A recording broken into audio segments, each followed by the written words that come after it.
In a world where the podcast multiverse is a concept about which we know frighteningly little, two dudes must become something greater than themselves, something elemental, something terrifying. A podcast. With great podcasting, there must also be great responsibility. To show the multiverse that it's full of people ready to believe in good. The multiverse will hunt us. They will send the dogs on us, because that's what needs to happen. But it won't be ready to hear from us. Not us, united.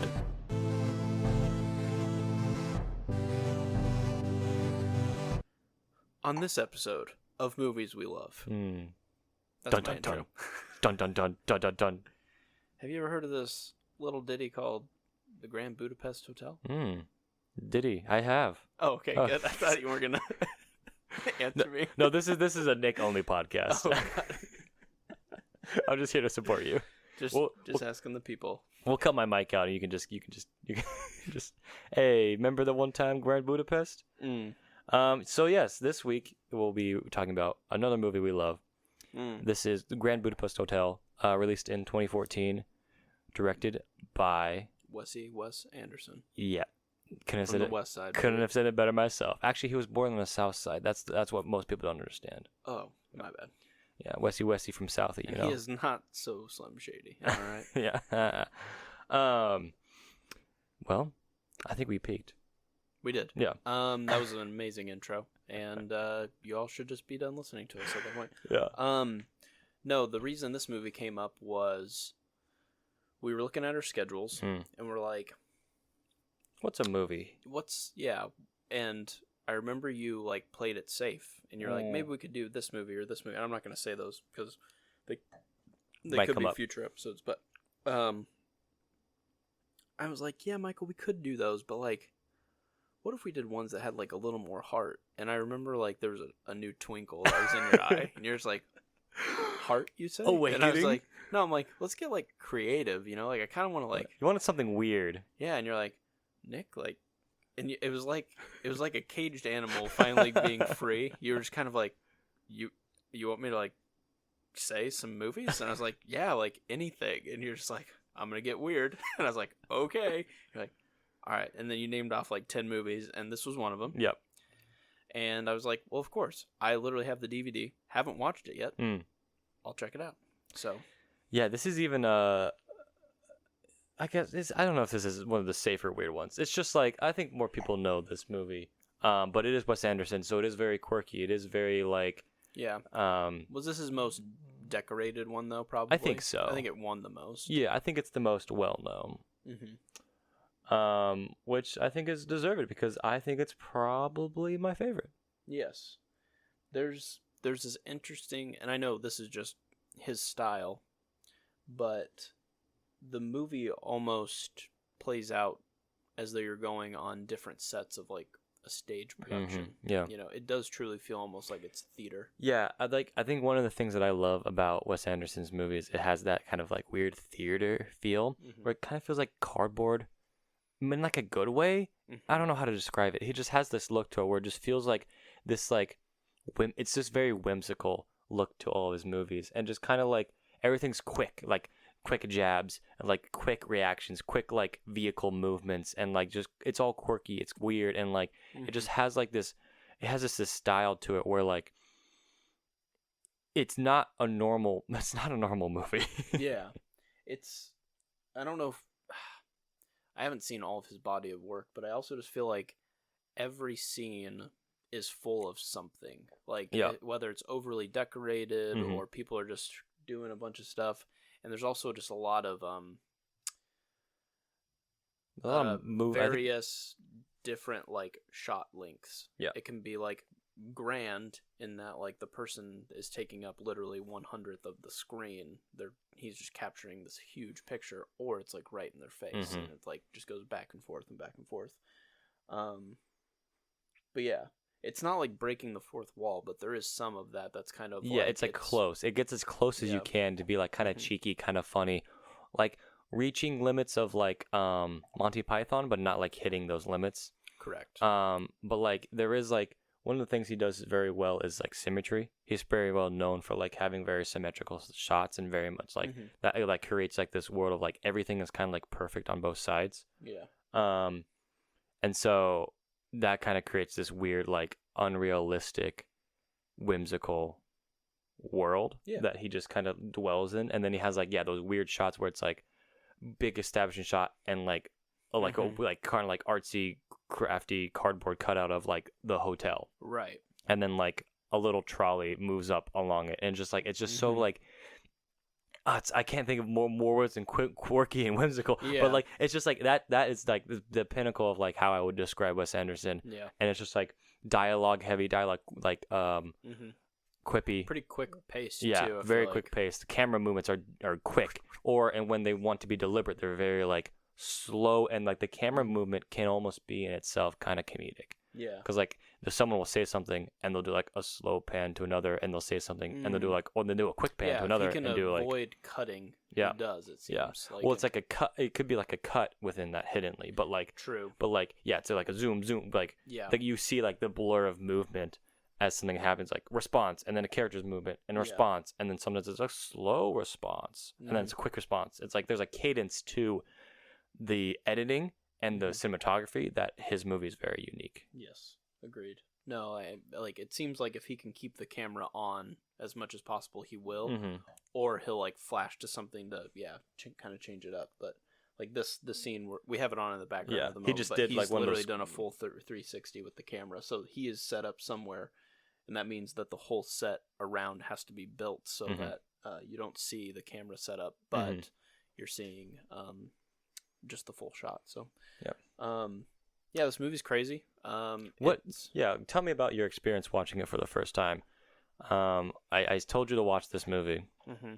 What was going through your mind? I had always wanted to watch it. I think it was one that I had on your list. Yeah, just kind of like had it in the background, but it was just easy to forget about it. It kind of looks dated too, so when you're like going through your movies, it doesn't like pop. And I really didn't know much about it except for I knew that Ralph Fiennes was like the main character. That was pretty much it. And so I was like, well, I do like him and enjoy his performances, and so I really came in pretty clean slate. Like I didn't have a lot of ideas or expectations, and so if anything, it probably heightened my enjoyment for this film. So like I would say that I love this film too. It's not just a one that I feel like you really liked. It's one that I also enjoyed a lot. Awesome. But also just being surprised by like the cast. Huge billing list. There's people who are in this that are super well known that are in it for 30 seconds, and there's people who are really well known in this that are in it for the whole time. And I think just there was something new in every scene that just kind of kept my attention. And as a person who really likes immersion and like theme, regardless of what like the ultimate thing that was happening during it was, it just kind of like I just felt sucked in. His surroundings were so interesting that those around me kind of blurred, and I just kind of was like in it. So like it felt like a theatrical experience, even though I was just watching it on my TV at home. That's really cool. I think that's a really great way to express the movie. I think it's it draws you in. Like I think like set design, world building, just the theme, the architecture of in this world specifically is very well done. Like the extravagance of this Grand Budapest Hotel. Which if you haven't seen the movie, the general idea is like, so what you just said was funny too. Like a journalist goes to the Grand Budapest kind of after its heyday and meets an older man. That older man then tells this story of the Grand Budapest. And it's kind of like he was the old man is this lobby boy who works for Ralph Fiennes. And kind of their experience going with with the journey and the craziness that comes along with their journey. Mm-hmm. So it's kind of like a silly story, but like, I think it's really, really fun. Yeah, no, I agree. It's also just one of those movies that like kind of like reminds me of like Willy Wonka or trying to think of some other ones like Pirates of the Caribbean or things. Basically, if Johnny Depp's in it, like where regardless of what you think of the film, it looks cool. Yeah, it looks like a place where you want to like check out. Mm-hmm.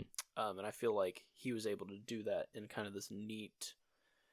I don't know. There's like some dullness to certain characters, and then there's like some vibrance to others. And so like while the overall like color palette it would say is like tan, white, or gray, there's these splashes of color that still make it look like fresh. That's a really good point. The scene we just saw, which is actually one of my favorite scenes, is when the police officers come and like arrest Gustav H, and it's the funniest part where like he's like, "You're here to arrest me," and he just turns and quietly runs. So like the sound design in that like really helps to be like this weird quiet moment.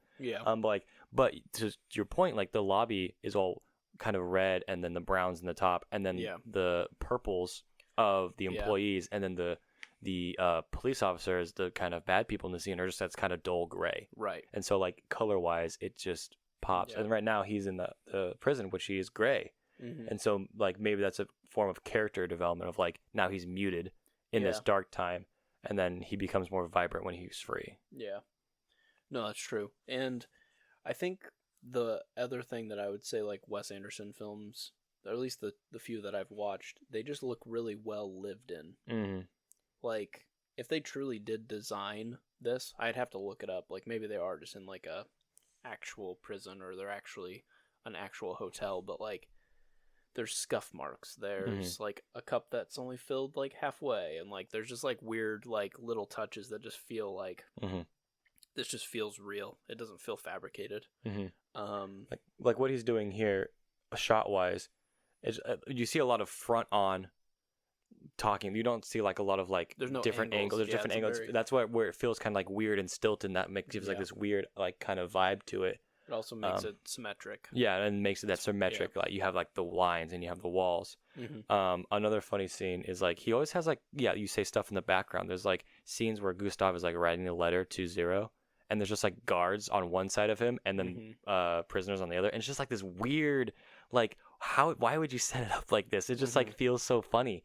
And that's like where like the kind of comedy comes in of like just kind of like being silly. Like and I love that. I love that about the movie. It captures what like, so for those who, I know in some of our previous episodes we've talked about how like there are types of movie experiences. There's the classic like popcorn film, and there's nothing wrong with popcorn films, but it's like I'm just here to unplug, chow down on some poppycorn, and call it good. Yeah. And I don't really care what the movie does in of itself. Then there's some, and so those are usually like filled with, it doesn't always correlate. There can be explosions in like heady movies, but typically you're action packed, just like this is a CGI fest. And one that we enjoyed recently, I would say, would be Shang-Chi. Yeah, kind of like a big blockbuster fun movie. Yeah, big box. Yeah. And then there's you're like really really cheap. We're depending on the actors to like carry this film because there is no money to put anywhere else. So we're asking people for their houses so that we can film in them and all this stuff. But it has a lot of heart. Yeah.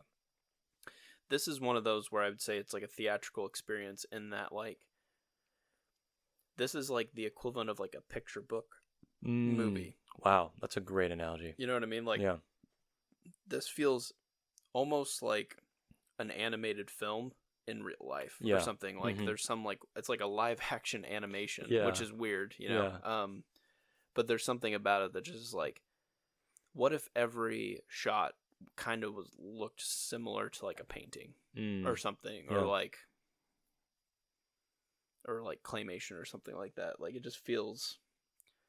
It feels like it's equally of this world, but not. It feels like this world is lived in. But it feels like I've seen this person painted in a museum, or this scene painted in a museum, but then they're living in this world that he has created. Yeah. It's crazy. Yeah. It's so good. I think after watching this too, it really did stir something in me to be like, I want to find ways to like replicate this type of filmmaking, because this feels like achievable by someone who, like, if you have the right eye for it, this also feels like real enough that like we could do it. Yeah.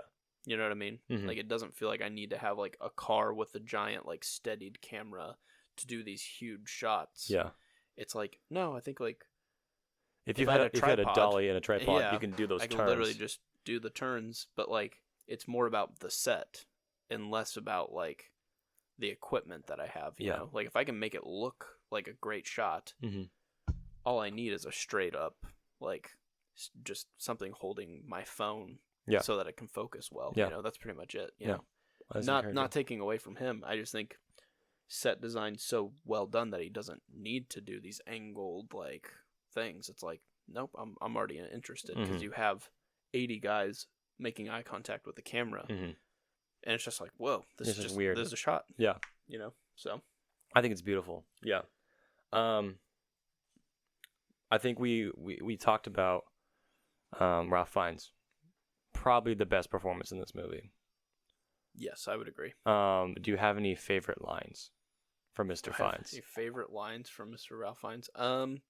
At one point he describes his former lovers as different in a flattering way, not in a like a bad very way. Like a bad way, but he's talking to the lobby boy Zero, and is like, hey, while you're young, you can get the finer cuts of steak or fillets, or I think is what he called them. Right. But he's like, when you get to my age, you must be okay with the cheaper cuts. The cheaper cuts. But he's like, but I find those to be more flavorful, or something like that. Oh, it's so like, gross. Dude, what are you saying? Like, I don't understand. You were watching this movie and you texted me. Yeah.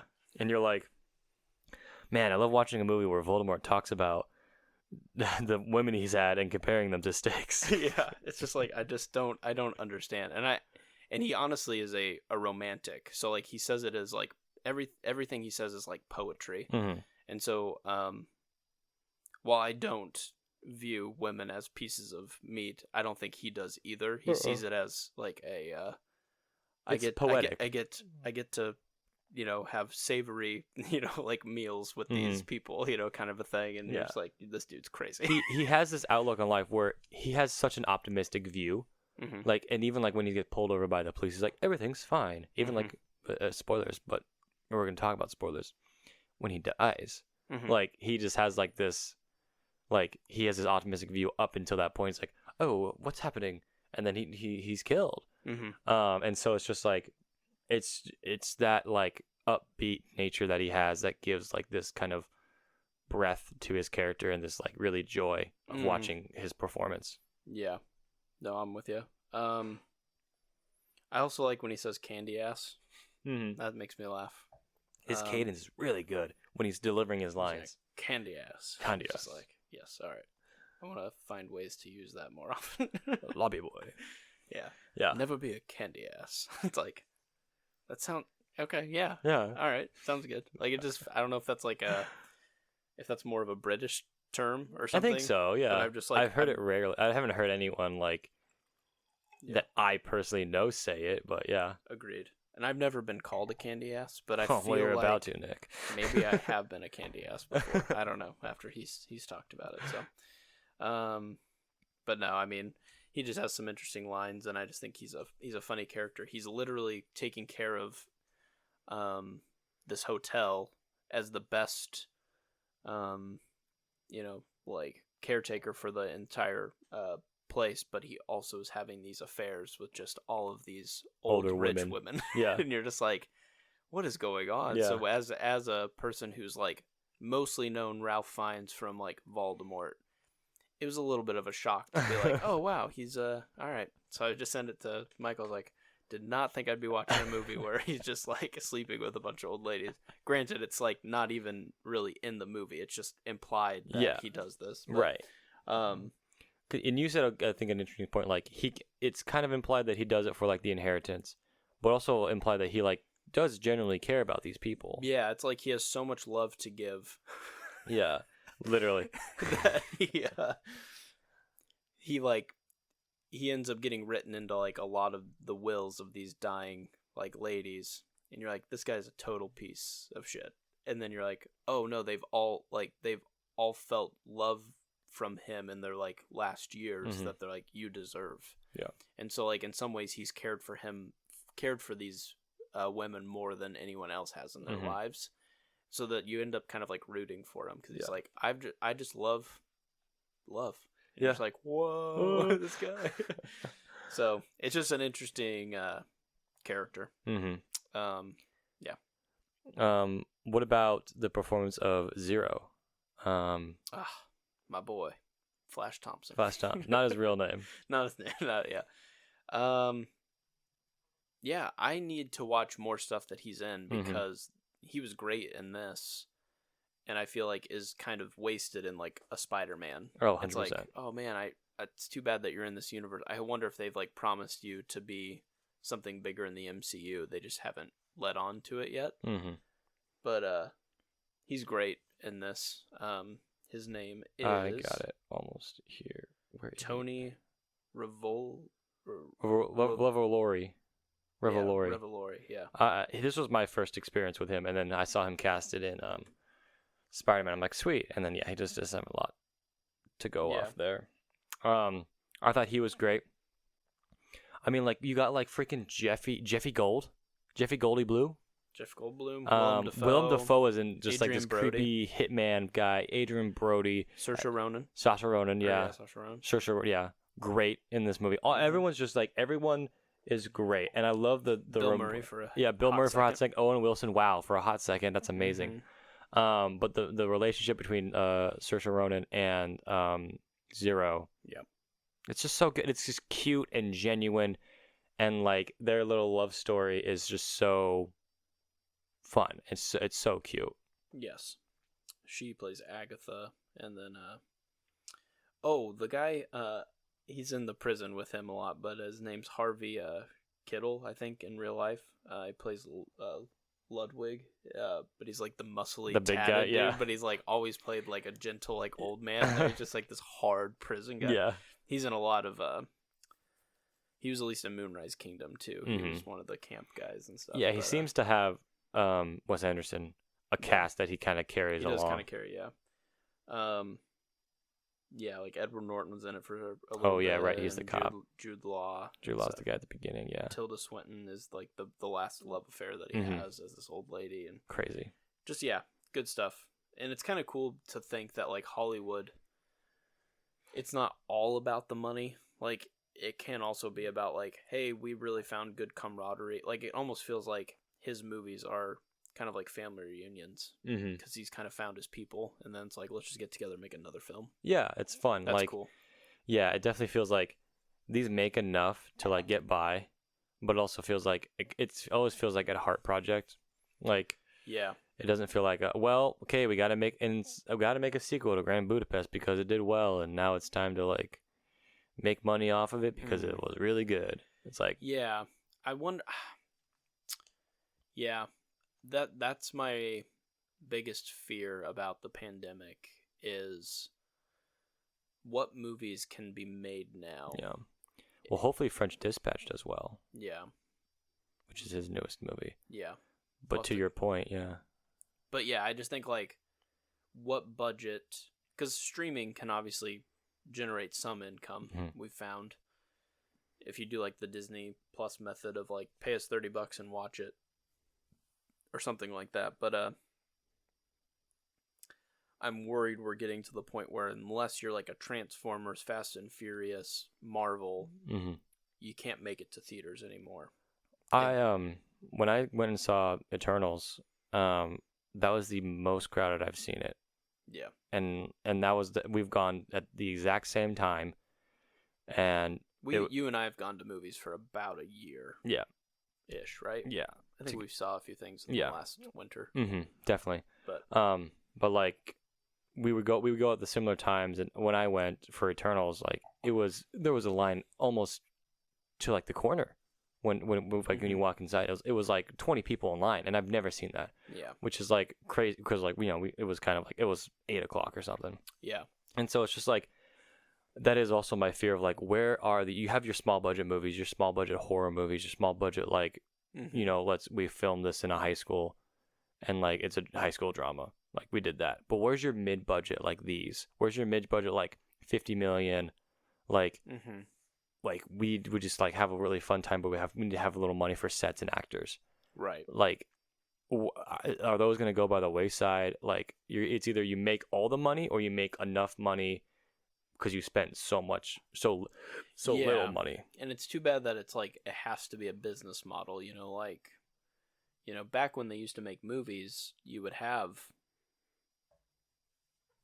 I guess I shouldn't say back when they made movies because that can mean any time, but I guess like 30 years ago, you would have movies come out and there wouldn't be another one for like 2 to 3 weeks. Right.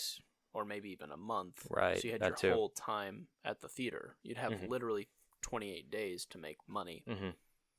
Now it's like every opening weekend, and let's hope that a good movie doesn't come out next week. Yeah. And so, and that also just shows you brand loyalty.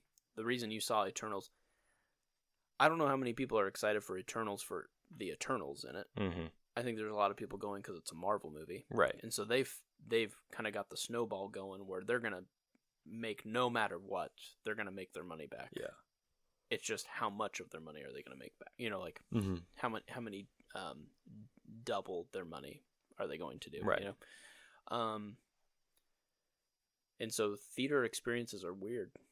But like a movie like that, yeah, you either got franchises or whatever. Like a movie like Last Duel is dead at the movie theaters, but it's really great. And I feel bad because I haven't seen it. But like a movie like that is just not going to do well. But like a movie like a Halloween Kills, Eternals is going to make money. Halloween, like even me, I'm like, it's the same movie, guys. Yeah. Like it like okay. I'm gonna go on a little tangent for a second. This is Grand Budapest subtitled Nick rants about Halloween. Well, it's just so like my little brother, he's seen some of the Halloween movies, but he just kind of texts me. He's like, "Yo, dude, just saw Halloween Kills. Michael Myers pops off," and I'm like, "Yeah, that I bet he does." Also, that is what happens in the Halloween movies: is he kills a lot of people, But I think like this one maybe has amped up how bad he kills people. I don't know, but it's like how bad he's always killed people. But I just like people know what they're getting, so maybe that's why these movies are making like Marvel's like I kind of know 75% of what I'm going to get. Yeah. So it's safe investment maybe. Yeah. Whereas a Grand Budapest you're like I got no idea what's going on in this movie. No. But you don't know where it's going. Like a Halloween Kills. I get my return on investment. Yeah, it's harder for like a general audience to be like, yeah, Grand Budapest, this weird movie that has like a weird like art design. Yeah, let's do it. Or like a Halloween Kills, like I know Michael Myers is gonna kill at least 5 people in this movie or something. Yeah, like, and that's what I want to see. That's what I want, and it's like, and I haven't seen that for the last 7 movies, so yeah. I don't know. Yeah. I'm not. I was just thinking about like Halloween Kills it just has no interest for me because like I'm like, yeah, it's a horror movie. Like, I mean, like to me, like I'm not a big slasher fan, anyways. But like, like I know he's gonna like kill people, and then like he's not gonna die.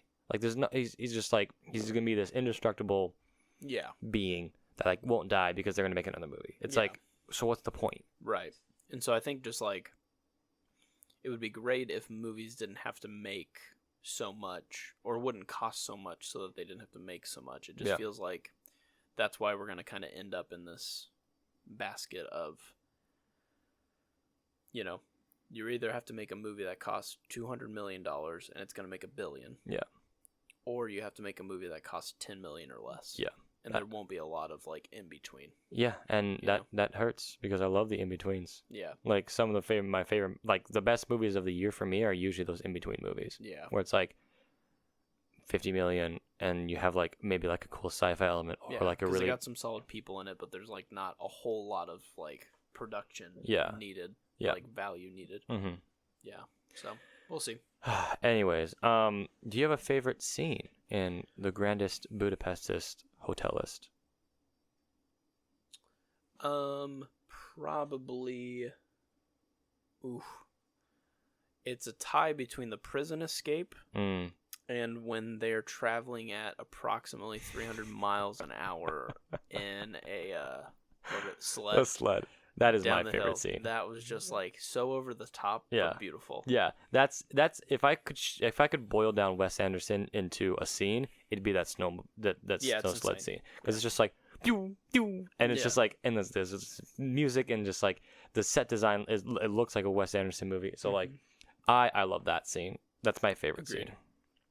Yeah, that just like encapsulates all of him and his style and just like this over the top, but still lived in enough. Yeah, it's weird. It's a great example to bring up. But like, there's a touch where like, so Willem Dafoe's character is kind of going around as like the aggressor, trying to get back this portrait for the family, and Boy with apple. He has like this black leather coat, but then he has this weird thing like that latches off of his chest, and it holds a like gun and a flask.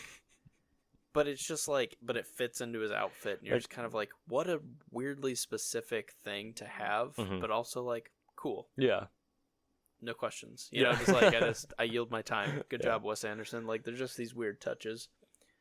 And there's a lot of these cool scenes, too, where he'll, like, be in one room, and then he'll just move the camera to the left, and it'll go to the next room. Yeah. And it totally could be a cut, for sure. Yeah. Or they're just filming down a whole lot. You like know, it doesn't look like a cut, but like you said, like, sometimes when they flash...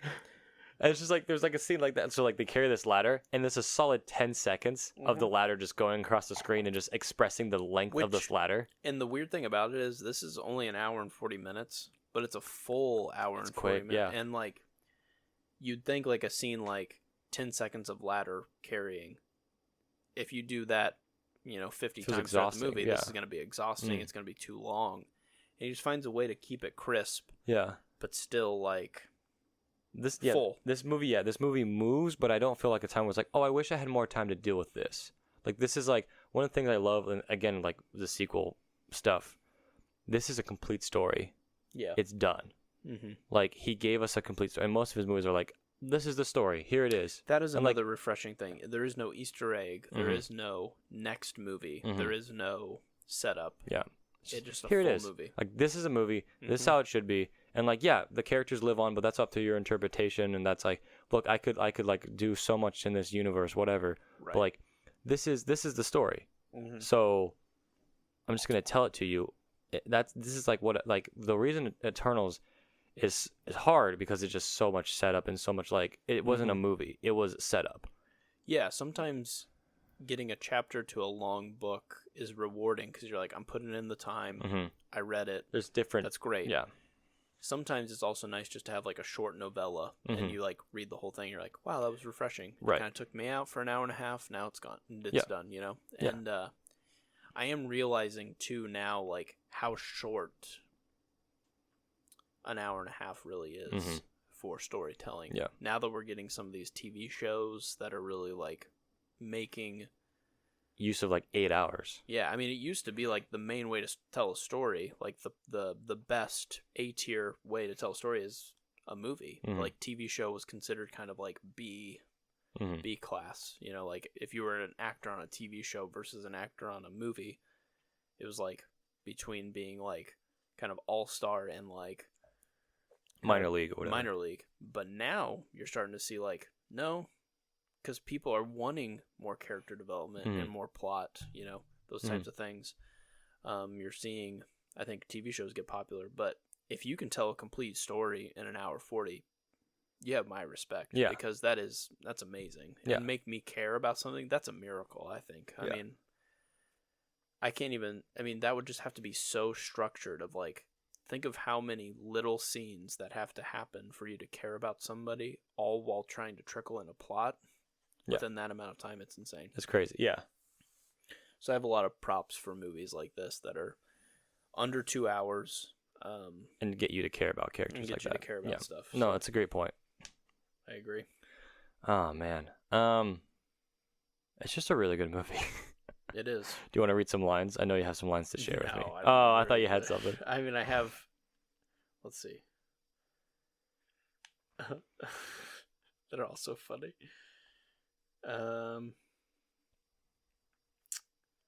Oh. Maybe this is a good one. This is a good Mr. Gustav H.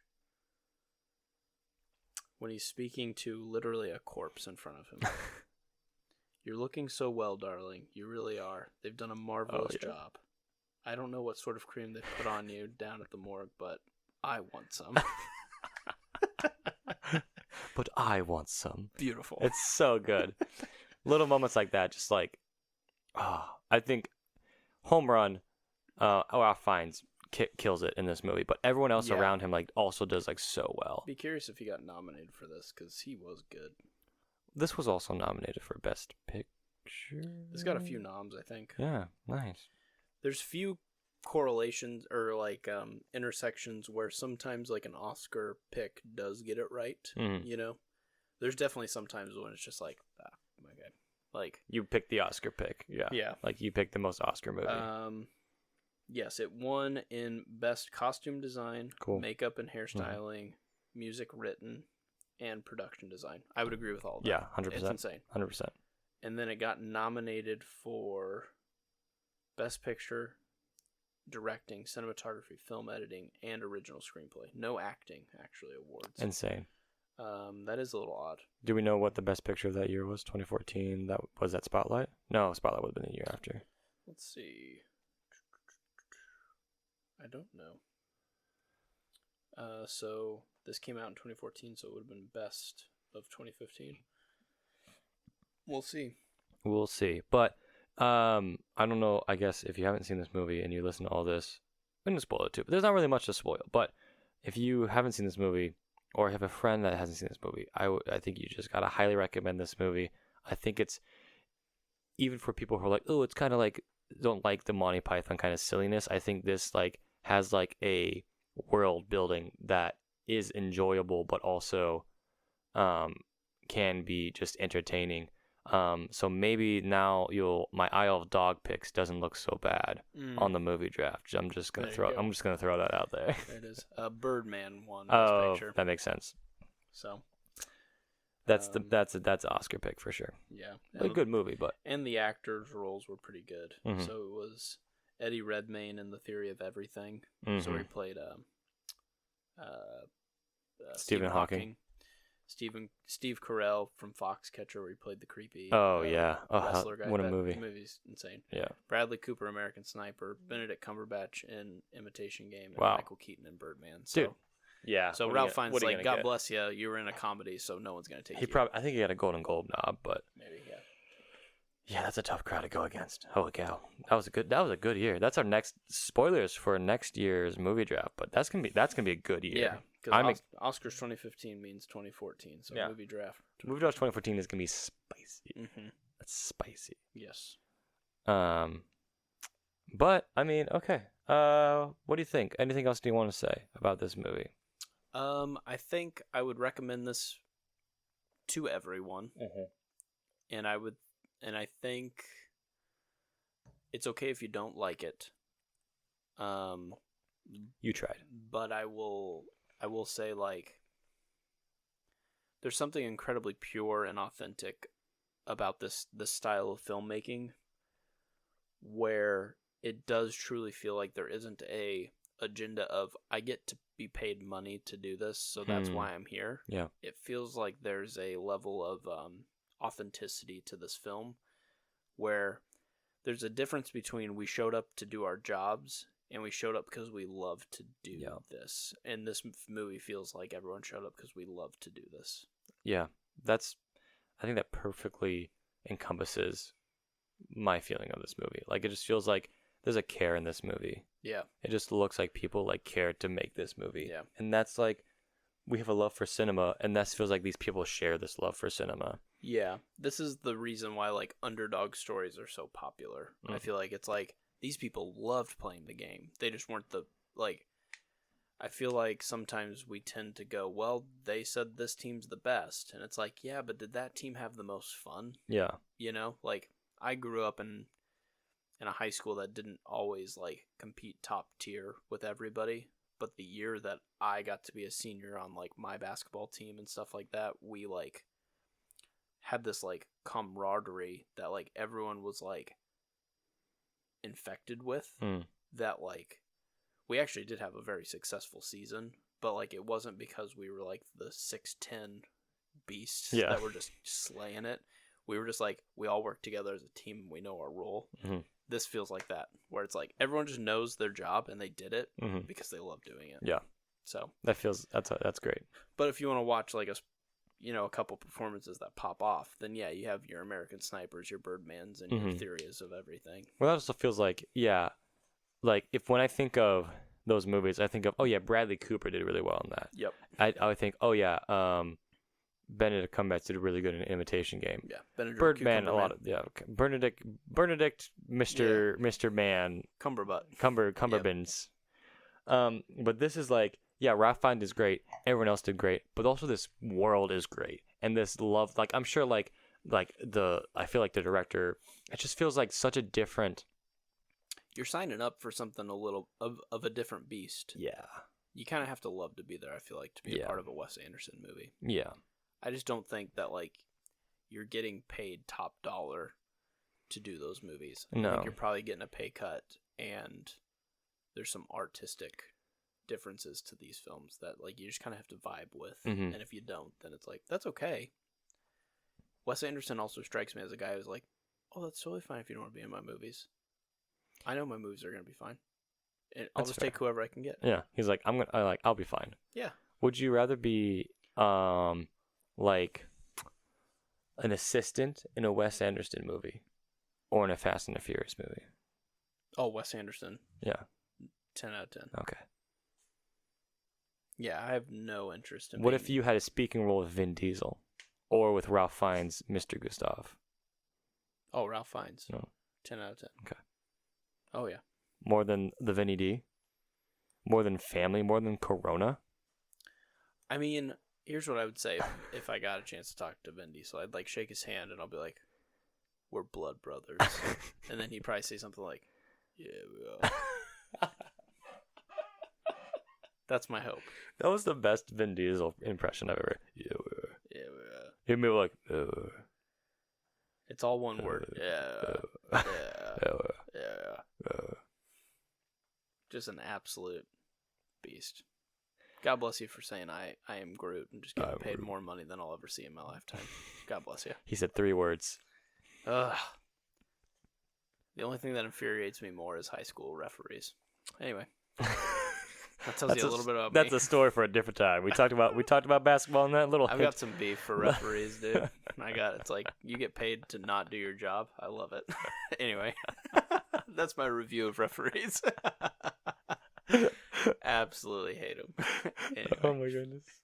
Get me off the subject. Anyways, crap on everyone. You've probably listened to a review of Grand Budapest Hotel, but you haven't heard one from us.